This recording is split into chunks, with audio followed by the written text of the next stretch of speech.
Welcome to the dark heart of Appalachia, where whispers in the woods don't always stay behind when you leave. Some say the forest watches, others say it follows, and sometimes something deep within those mountains decides you're the one it wants. Don't forget to subscribe for more chilling mysteries. Now let's take a look. Because these are not just spooky stories, these are real things. Okay, now this story happened when I was like 5 or 6 years old. I have to give you guys some preface on this, because if I don't, you're going to be like, what the hell, Haley? Like, you need to understand.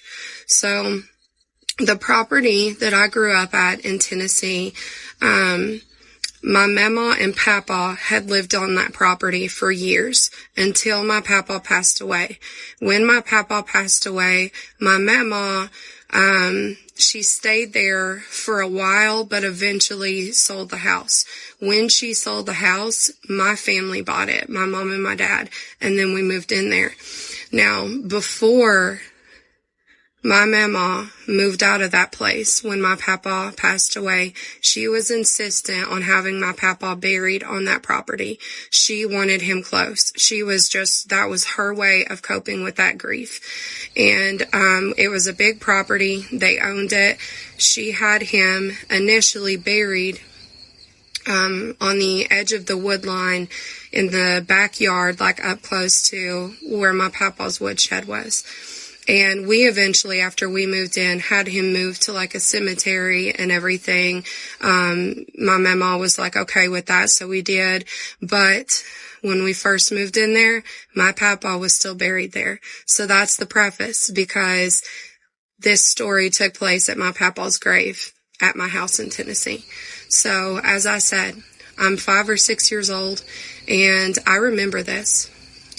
So, on this day, I'm outside, and I had picked some wildflowers for my papa's grave. I would always pick him wildflowers and take them to his grave and sing him a song, and that's what I was doing this day. My mom was doing dishes, and she was watching me out the kitchen window. Out the kitchen window, you see the backyard all the way up to the wood line where my papa's buried. So she's watching me. It's a sad thing. Like I'm grieving, my papa, and so as she is standing there, it's kind of just like this little bittersweet thing. She all of a sudden gets a really eerie, icky vibe, like something is wrong. And at the same time, now I'll tell you her perspective, and then I will backtrack and tell you mine, because they were synchronized experiences, even though we are an entire yard apart, okay? And I'm really young. So she gets this super creepy feeling, and at the same time, she watches me stand up. Now, she has the kitchen window open, so she can hear to an extent, and she hears me scream really loud. And I had when I first stood up, I turned around and started looking up in the woods. And I didn't see what she saw somehow. So I scream, and as I scream, she just knows. She said, Haley, run. So I start hightailing it down to the house. I run my little ass all the way to the front yard. I was not messing around. So, to backtrack and kind of tell you what I experienced, okay? And I'm going to tell you what my mom saw. Super freaking creepy. I have no idea what it was. So, I just remember I'm literally on my hands and knees by his grave. I have the flowers by his grave. All of a sudden, I felt this, I don't know, it was like a primal kind of fear, like when your adrenaline kicks in, kind of primal fear. Don't know why. I thought that I heard leaves rustling or something. That's so common. I lived in the middle of the mountains. Leaves rustling normally wouldn't scare me, but I knew something was wrong. I felt like something was there, or like I was being watched or something. I don't know how to explain it. I just know that it scared me really bad. When I turned around and looked into the woodline, I didn't see anything. I was just frozen. I was paralyzed for a minute. Didn't see anything. And then I hear my mom yell, "Haley, run," and that's when I take off. Now my mom, after she said, "Haley, run," so when my mom screams, "Haley, run," she looks up. There's a huge oak tree in the edge of the woods right by the grave and my papa's woodshed. She sees she says like a figure, like a human figure, because we don't know if it was actually a man. I don't think that men are 7 feet tall very often. She said that it was in dark clothing, and she could clear as day make out an arm, and from the shoulders down, the whole body, like just like you're seeing me, like a whole body. Doesn't make sense why she could not see facial features, but she could not. The sun's out, like she can see the skin, the dark clothing, and she said that this thing had some sort of a staff or a pole, and she said it was like thick in diameter. It's not like a fishing pole. It's like, imagine like a piece of like PVC pipe or some shit. I don't know what else. So she said that it was like a silver color, glistening in the sun even, and it had it in its hand, like, like standing there like freaking Gandalf, I don't know, about 7 foot tall, and it like peers out from behind this oak tree. And so she thinks there is some sort of a man up there, and that he is like trying to hurt me or kidnap me or break into my papa's woodshed. Now, it's super creepy to have anybody on your property, but a property that remote, that's even scarier, because why are you all the way back there? And so she runs out onto the back porch. When she gets onto the back porch, she doesn't see it. And so she is looking, she's too scared to run up there. She's looking around, and then she starts thinking, like, this was so real. What if, there's this fishing pond that's like way back in the woods and stuff. What if, my dad, he was at this pond. What if his truck broke down and he like walked back through the woods or something like that, because it was quicker than taking the road. And so right about that time, my dad pulls in the driveway in his truck. Now she screams for him, and she said, "Jeff, there's somebody in the woods up here." So my dad takes off in that little pickup truck through the yard all the way up to the wood line. He gets up there, he jumps out, he's running around through the woods, looking in the shed, like there's nobody. There is not a trace of anybody. Now Mom said she saw this thing, this man, whatever, go back behind this big oak tree. He never came out from behind that oak tree. There is no way he could have walked away or like without her seeing. You know what I mean? So we still don't know what it was. We never found out. So yeah, that's the story. Hey, you know that thing where they say, like, if you live in the Appalachian mountains and you hear something, no, you didn't? Hold on, let me flip my camera. So I live, like, in the middle of nowhere, and all around me is woods. This house, another couple houses behind me, but it's very in the middle of nowhere.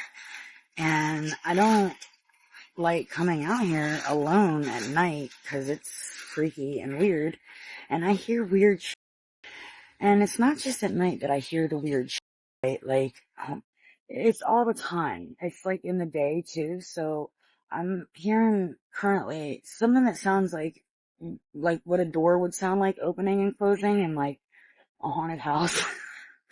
Like a creaky old door. I do realize that, like, I know there's like turkey vultures and like all kinds of weird birds around here, and like animals that make weird noises, and I know foxes make noise. I don't know. The shit I hear is just, I don't think it's animals. I think it's skinwalkers and the Mothman. And Lexi hears it too, because she'll be like barking and growling at nothing. At least nothing that we can see. Oh my god. I just heard it. Now it's whistling. Whatever is making the door noise is whistling. It's coming from over there. So let me tell y'all about this little incident that just happened at my My 3-year-old, he's nonverbal, and he can only say like maybe 3 or 4 words. And he comes in and out the house all day long. Kid never wears shoes. He's just a little boy, little 3-year-old boy. And I can usually tell, like, wherever he's at, I can hear him getting in the or hearing him running on a porch. Nick's usually down in the garage if Nick is home. But 10, 15 minutes goes by and I don't hear Bronx. So I holler down at Nick and I'm like, hey, do you have Nick or do you have Bronx down there with you? Nick's like, no. And I'm like, well, I can't find him. So we look all around the house, can't find him. We're hollering for him. He's not saying anything. 2 or 3 minutes goes by. We're both getting in a panic mode. Nick hops into his truck. He drives down to the bottom of the driveway just to see if he might be at the neighbor's house, which he's never done before. And while Nick's down there, I'm still screaming for Bronx, and I finally hear him, but he's like way back in the. And my kid has never went past like, I don't know, where Nick quits weed eating. I don't know. He doesn't ever go into the woods. He's never done that before. But I'm hearing him screaming, so I call Nick on the phone. I'm like, hey, he's in the woods, come back home. Nick comes back home. I'm running up in the woods trying to figure out where the he's out, how he got into the woods, how he got way back in there like he's barefoot. Like, how far are you going to go if you're barefoot? Then I remember me as a kid. Anyways. And so, me and Nick are running back into the woods and we're getting closer to him. We can hear him, he's starting to get closer, but we still can't see him. And all of a sudden, like, it gets super quiet. And I heard a woman's voice. We hear a woman's voice. And she says, he's right here. And like, we almost stopped dead in our tracks and look at each other. We didn't stop, but we turned around and looked at each other like, who the f*** has got our f***? Like, we don't even have any neighbors that are that close by. Like, our closest neighbor behind us is like 2 miles back in behind us. And we found Bronx. He's sitting on a log, bawling his little eyeballs out because he's either lost or afraid that he's going to be in trouble, whatever it is. But as we come off the mountain, I looked at Nick and I was like, you heard that, didn't you? And he was like, yeah. He was like, that was a woman. And she said, he's right here. I was like, I know, but there is no woman in shot. And it still has my nerves tore up. Like, who was that? Growing up in the Appalachian mountains, one day I was gonna go running in my usual spot, on a pretty secluded trail. Didn't have cell phone signal, and I had just started my run. I was probably like a half a mile into it, and the way the trail was, I guess, like laid out was I would run this one pretty long straight stretch, and then there was a big curve, and then another straight stretch after it. Well, as I was getting towards the end of that first stretch, I look over, not really over, I guess I looked up and into the trees, and in this, like, there was like this, like, somewhat open section of just like land between some trees. Like, it wasn't very big, but it was like clear enough, like off the trail, that you could like walk through it. And I look up and something grabs my attention, and it is these like 3 white, like, they look like animals, like rather large dogs, or I honestly don't know what else they could be. They were solid white. There were 3 of them, and they were just running around, like chasing each other in like a circle. And that literally sounds made up, but I swear I saw that. Like, I saw them all chasing each other, and they could have just been dogs.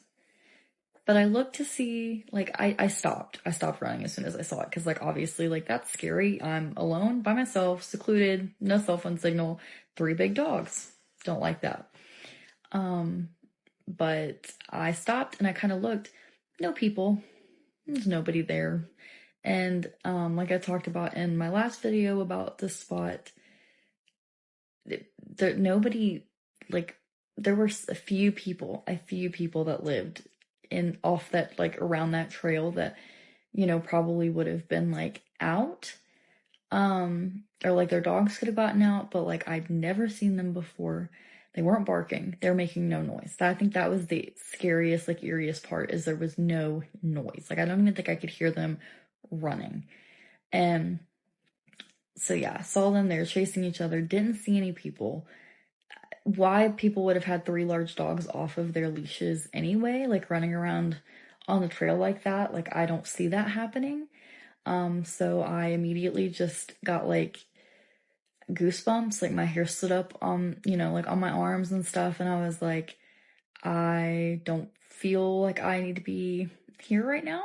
They never like looked up at me that I could tell. Like I just immediately turned around and started like first just like walking like back to my car. And then like once I got far enough away, just sprinted back to my car.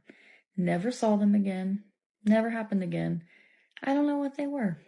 No idea. But I'm just thankful that they left me alone. I used to do house calls in the hills of the Appalachian Mountains. Many of my patients lived off the grid and didn't have electricity or running water, so I would be navigating to their home using the compass in my car and a map. People often ask me how much of these stories do you have to edit, and the end-all be-all is I have to change things because of HIPAA. We've talked about that. But this story is so specific in such a way, the layout of the house, that I had to change more with this story than I have the others, and I just want to let you know that. You can probably tell I have lost sleep over this. Like I've been trying to figure out a way to tell this because it's one of those ones I think about all the time. So many years ago, I did a house call to a residence in a very desolate area. And I pull up the driveway. It's a very short driveway. It's not too far from the gravel road. I really didn't have any trouble finding it. And the home that I'm supposed to be going to appears as if it's boarded up. There's boards over the windows. There's boards over the door in the front of the home. And I notice there's a door on the side of the home, but I figure the home is boarded up. There's really no point, right? So I pull up into the driveway. I plan on turning around in the driveway and the turnaround and leaving. And I noticed the side door actually isn't boarded up. It was a glass door, and the glass door was broken, and there's glass shards scattered all over the driveway. I'm thinking this is really not ideal. Maybe I should have the police come out and do a wellness check. So I back into the area where I'm going to pull in to turn around in the driveway, and someone calls for me, and I see someone standing in the doorway of the side door of the home. And I was like, oh, okay. I can't imagine someone living at this residence, but this is an opportunity for somebody to go into the home and have a look at things, see what's going on. I'm escorted into the home by a very young individual. And the first thing that I notice when I walk into the home is that there's no flooring. It's just plywood flooring, as if the floors had been under renovation, or perhaps they were being updated or removed. We walk through the kitchen, which is where we entered on the side, up like a couple of stairs into the kitchen. And then we walk into the main room, and there's nothing but a big chest, like a big wooden chest, and a dancing pole, which was odd, but there was no other furniture. And then we walk past that area and we go up the stairs. Okay. There's, I want to say, 2 doors to our left in the upstairs hallway and a door on our right. And we enter the second door on our left. Now I'm escorted into the room in such a way where I'm told to step into the room and they follow behind me. So when I step into the room, I notice there's 2 chairs, there's a very big dog, and then there's just computer or TV screens around the entire room of surveillance around the property and different rooms in the home. And I know it's different rooms in the home and the property because I can see my car that's in the driveway, and I can also see the room with the big chest and the dancing pole. So I know that's the house, and I know that's the property that we're kind of looking at. And my first thought is, oh, are we perhaps a little paranoid or something? Like, we're in a very desolate area. There's nothing really here to watch. There's no residences anywhere in the general vicinity. It's not even been seconds since I walk in this room and I am told, sit down and be quiet. And I said, okay. And this person said, did you not hear me? I said, sit down and be quiet. And I was like, yeah, that's fair. You did tell me to be quiet. I have a seat in this metal chair. There's a gigantic dog sitting next to me on my right. This person is still standing at the entrance of the door. I am just surrounded by screens. Again, I was told to be quiet. And I'm just sitting there like, what are we doing? Like, I'm here to do, what did I get myself into? We wait a couple of minutes. I'm just about to say something like, if you don't want to do this, that's fine. I can go ahead and go. If this is an inconvenient time, if there's something going on, I am more than happy to just go ahead and leave. At this point, I would like to leave. But at this time, then I notice on the screens that are surrounding us, somebody's walking up the driveway. I don't see a car. I don't know when they got there. They're just middle of the driveway, walking up the driveway toward the door that we entered the house. They come through the side door. They come through the kitchen. They walk into the main room. They open the chest. They take something out of it. Can I tell you exactly what I saw? No. Was the description of what I saw taken out of the trunk super concerning to me? Yes. I was like, what is this person moving? Because I don't think it's, The person collected whatever it was that they were meant to collect, and then they left the house. Again, I have no idea where they went. There are no homes in the area. There's no car that dropped this person off. They walked to the end of where the visual of the camera is, and they're just like gone. Okay, I don't know. Maybe something picked them. I don't know. All right. Then this person that escorted me into the home comes back into the room, and we just have a visit like nothing happened. Like I wasn't just sitting in this room watching this nondescript individual walk into the home, open the chest, take out something concerning, and walk out. And I'm not going to say anything. Snitches get stitches. But in this part of the U.S., snitches don't get stitches. They get thrown into ditches. And I am not about it. If I saw it, no, I didn't. If I heard it, no, I didn't. I'm not asking questions. I'm not saying visit goes off without a hitch. I leave the home, and I'm like, yeah, no, we're going to have someone come check this out, okay? Because that was just something's up, okay? So we have, shortly after, like, I left the property, and we have some people call some people to come check this out, right? And all I'm told following that is they tried to follow up with the individual. They were no longer there. This is one of those stories that doesn't have any kind of closure for me. I don't quite understand it. I can't quite explain it. I think about it. I lose sleep over it. It is one of those things where I think it's just the area. There are things you're not going to be able to wrap your head around. To this day, I still want to know, all of these cameras, what are you afraid of? And why did you wait till I was in the home for this to happen? Like, what did you think I was going to do? Nothing. I'm going to do nothing. I've heard a lot of people say that the Appalachian Mountains are one of the oldest mountain systems. They're older than the dinosaurs. They've been there since Pangea. And I truly do think there are just things in the mountains that we just don't understand, and that's what makes them so magical. If you already know the lore about why you should never whistle at night, it's going to make the story a lot creepier. But Jake decided to rent a house out in the woods, not like a cabin for the weekend, but like rent it with a landlord for like a year or whatever. The landlord informs him that the only thing she wants to let him know is that he should never whistle at night. And all she said was that it's bad luck, just don't do it. And Jake is like, okay, sure. So Jake's living here for a few weeks. It's really nice. He loves living there. He said the only thing that was kind of weird is that, so like his backyard is just woods basically.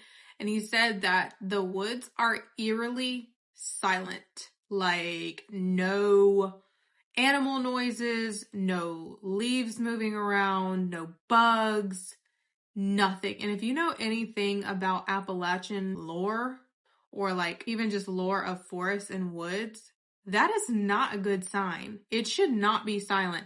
When there are no animals and bugs, there's something bad.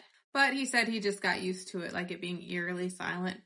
And then one night, Jake and some of his friends have been drinking, and Jake gets home and decides to go out on his back porch and test the superstition because he's feeling brave, okay?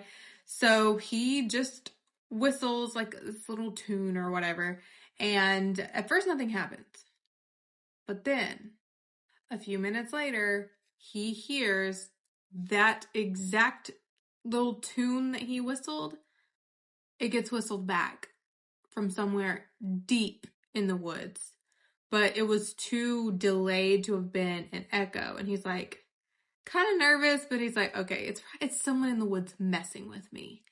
And so that's not a ghost, that's my cat. And so he does it again.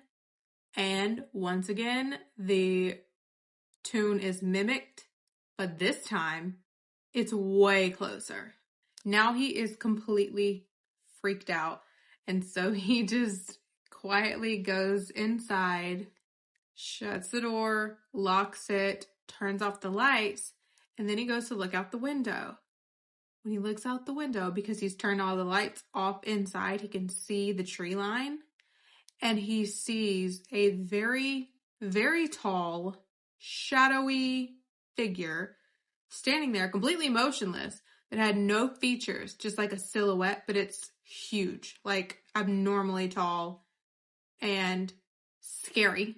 Then he hears it whistle again. But this time, it didn't sound the same. It was deeper, slower, and it was like mockingly. And so at this point, he is actually terrified. So he closes the curtains, turns all the lights on in the house, tries to go to bed and convince himself that this was just his imagination and nothing is happening. But he still couldn't fall asleep because he just stayed up all night listening for, another whistle or just sounds outside. And then when he finally starts to doze off, he hears something so terrifying. He heard the whistle, but this time it was coming from inside. As you can assume, he packed up his things and moved out very rapidly and did not go back to the house, but he did go home and look up like local legends and stuff around that area. And some of the legends for that area were that if you whistle and you hear a whistle back, people who have heard the whistle have disappeared. Of course, there's always legends like that.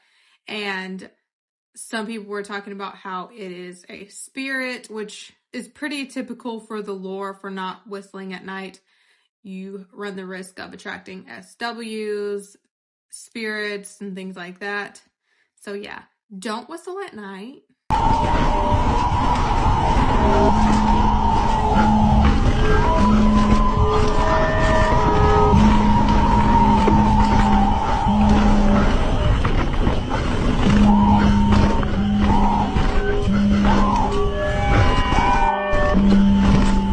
Don't forget to subscribe and like for more content.